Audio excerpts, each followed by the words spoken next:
what's going on, guys? Welcome back. It's Claytano. Thank you so much for tuning in as always. And we're back with another Dungeon Hunter Champions video. And today we'll be taking a look at the Siege Tower family. And I've already done all of the other Nat 5 families, so if you guys want to check those out, I have all those videos already made. And today's video will be the Siege Tower, and then I'll be continuing on for the 4 stars in the next videos coming out. So if you guys are excited about that, make sure you guys hit that subscribe button and follow along. So for today's video though, for the Siege Towers, we'll be going over how to build them, which one's the best out of all of them, where you guys should be using them, and basically just give you an overall guide of what to do with your siege tower. All right, so we're gonna start off with the fire one, which is Abigail. And it's funny because some people think that it's a boy at the beginning and then you ascend it and it turns into a girl, but honestly I always thought they were a girl from the beginning, so it didn't fool me. But we have Abigail here, and she is the fire siege tower. Now, wind up thrust, it's not wind up, but it's wind up thrust, attacks enemies with her lance. If she has the shield buff, she engages an auto repair mechanism that instantly heals for a portion of the damage dealt. So as long as she has a shield buff, anytime she does the basic attack, she doesn't need any sort of vampiric gear. She's already gaining that HP back. So that's actually pretty dope if you ask me. Now, her first skill, Retaliation, actually gives herself that self shield plus damage reflection, and if the shield is still intact when it expires, it explodes. This lowers attack speed and deals damage proportional to the remaining HP of the shield amount based on max HP. So you guys want to be building here with a lot of HP, because if she has any shield left after the after the time, it explodes and then does those debuffs. But if she doesn't have any shield left, it doesn't explode and doesn't do those debuffs, doesn't do the damage or anything else. So you guys got to kind of be aware of that. All right. Now the second skill, Joust Deserts, charges in a direction, dealing damage to enemies and knocking them aside at the end of the charge, lowers defense and damages enemies nearby. Can be recast with a short period of time to stop immediately and trigger the second effect. So if you're running and you're like running past them, you can just press it again, so that way it does its thing right then and there. Now, the head cannon is like really their claim to fame. Obviously, it's their ultimate skill, which is their third skill, and it fires 5 cannonballs at target enemy while channeling. Each damages and slows enemies in a line and then explodes when it hits a wall or reaches max range. This explosion damages and stuns enemies. Can move at 70% speed while channeling. So you can still move while you're channeling, which is pretty nice. And then to top things off, you have that synergy trait, which is the increases defense of allied fire champions by 33%. It's specific for fire champions, so really not that useful if you ask me. So when you look at this champion, you're like, okay, where is it good? What should I do with it? So I would say it's honestly really good in arena defense. Arena offense, it's a little bit skeptical. I wouldn't say it's really great there. For PvE, like raids and stuff, I wouldn't say it's really great in those either, but I think it really shines in arena defense. So if you have one, that's where I would put it. Now, what set would I put it on? Well, I'd probably put it on Adept, so that way if the shield can be potentially cast multiple times in a single instance, and you put it with another shield unit, then you have a ton of shield, and it'll do a ton of damage if you actually keep that shield. So that's what I would say. Build it on Adept, have it, move through those skills really quickly, and then also the head cannon with the AoE stun is really nice for that extra added CC. I would probably put it on the Vital set as the offset, or the 2 set to go along with the Adept set, and then I would do most likely HP, I would say. Of course, you kind of want to have a little bit of damage because you're healing yourself for a portion of the damage dealt. So if you do more damage, you're healing yourself more.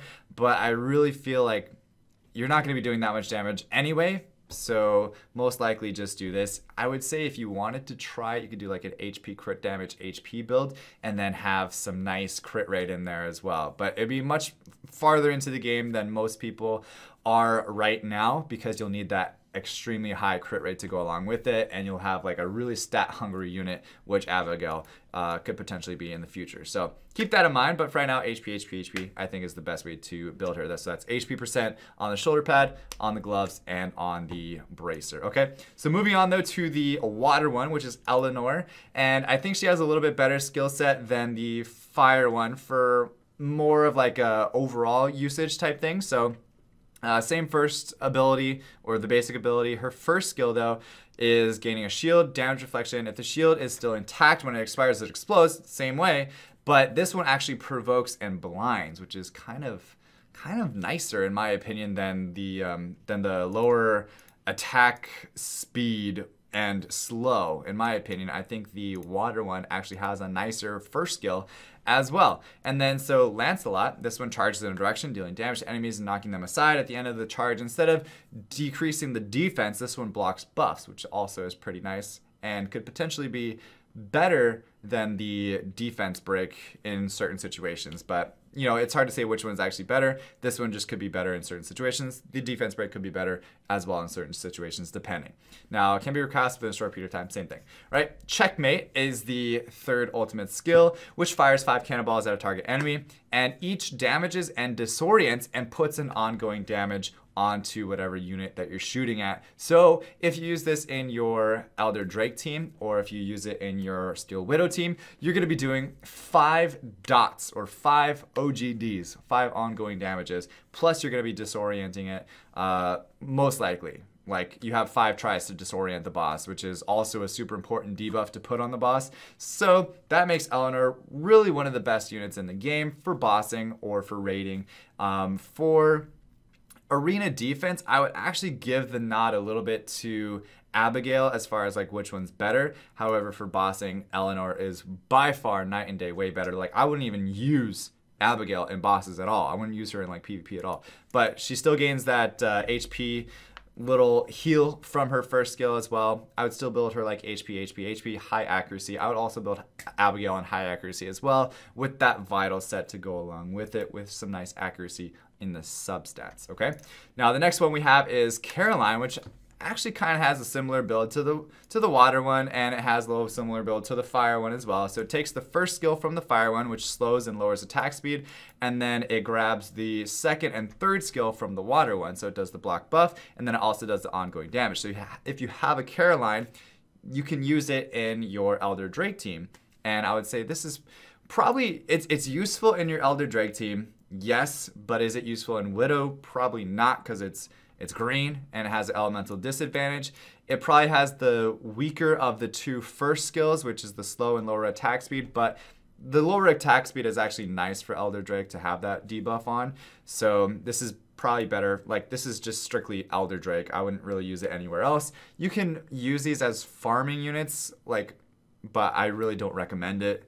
I would just use this in Elder Drake. I would use Abigail in arena defense, and then I would use Eleanor in both Elder Drake and Steel Widow, okay? Now, Castelia, though, this, in my opinion, is probably one of the best units in the game, and it might be the best light unit out of all of them because it has the lower defense, but then it disorients and does the ongoing damage. The nice thing about Castelia, though, is she doesn't have the elemental disadvantage, and she does those 5 ongoing damage stacks with the disorient. She has the lower defense, so it's nice for bossing.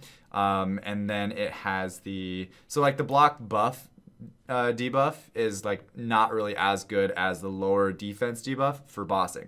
So she is really, really focused on bossing because she does the ongoing damage, she does the disorient, she does the lower defense, and then if she still has her shield, then she lowers attack speed. So it's like very, very specific. Like everything kind of works together, where with Eleanor, the water one, it kind of like has little pieces of the PvP one, it has little pieces of like the bossing one, and it just doesn't like work all together extremely well. So if you look back at her first skill, does the provoke and blind, that you're not going to be putting on a boss anytime soon, and the block buff either, but it just has the ongoing damage, which is really nice for the bossing, but everything else is just kind of like, eh. Now, you have Victoria, which is the dark one, and she has the provoke and blind. She also has the block buff, and then she also has this little different type of head cannon. So it's actually the stun, right? But it does a slow instead of a disorient. So if we look back at the fire one, it also does the slow and the stun. So this is the same type of thing. I would say Victoria is actually the better one for PvP over all of them because it has the better provoke and blind. That's really good for PvP. Like I mean like arena defense mainly. And then you have your block buff, which is also really good for PvP, because if they're putting on like attack speed buff, if they're putting on like any buff, they're not going to get it because you're blocking those buffs. And then you have the slow, which is kind of like okay, but then you have the stun, which is that really nice stun. And you know, stun, any type of CC is really good in PvP in my opinion. So honestly, she's probably like the best for PvP. Castelia probably the best for bossing, which is funny because she's the one that you can use in 5v5 PvP. I would really build them all the same: HP, HP, HP, adept with high accuracy substats. And aside from that, guys, that's about it for the siege towers. So if you guys enjoyed it though, if it helped you out, make sure you guys hit that subscribe button. Also, like would help. And stay tuned. We'll be doing the Tiki Warriors, the thick Tiki Warriors next. So stay tuned for that. Anyway, guys, aside from that, thank you so much for watching. As always, stay soupy, don't be potatoes, and I will see you guys next time. All right, peace. I run away.